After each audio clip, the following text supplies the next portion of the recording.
If you have a garage door, you may notice two massive springs mounted above it. The purpose of those springs? To make the garage door lighter when it's being operated. The spring torsion force is transferred across this long rod on top of the door, into two cable take-up reels on each end of this rod, over to the cable attached to the take-up reel, then all the way down and attached to the bottom of the door. This process allows the springs to try to lift the garage door from the bottom up. This is a pretty darn cool design, but it is not maintenance-free. You need to periodically inspect the cables to make sure they're in good working order. During one of my inspections, I found out one of my cables was starting to fray and had to be replaced. Since the cables are under tension from these giant springs, one would assume you have to take the tension off the spring in order to replace the cable, but you don't actually have to do that.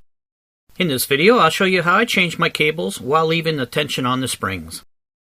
If you're like me and put wall-to-wall shelving in your garage, hopefully you planned ahead and made the section of shelving next to the garage door removable.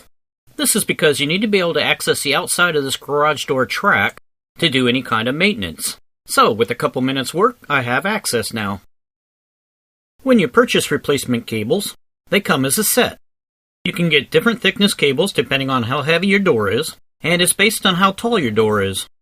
These cables are for a 7-foot high door, which is pretty much a standard. They have loops on the bottom end of the cable to hook to the door, and this little knob on top of the cable to hook to the reel at the top of the torsion bar. Surprisingly, you're going to start this process out by opening your garage door all the way up.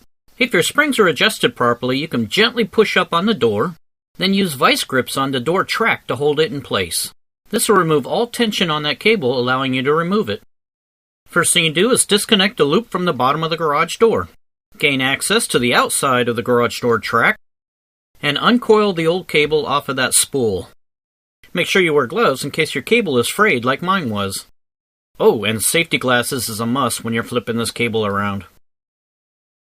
Okay, grab your brand new cable. You want the end that has this little knob on it. Put it into the little notch on the roller, and then start winding. You'll see that there's guides for this cable. You want to make absolutely sure you follow those guides while you're rolling this cable up. This can be accomplished by keeping tension on the cable as you're wrapping it. After your final wrap, pull it down and hook it back up to the garage door. I strongly recommend changing both cables at the same time.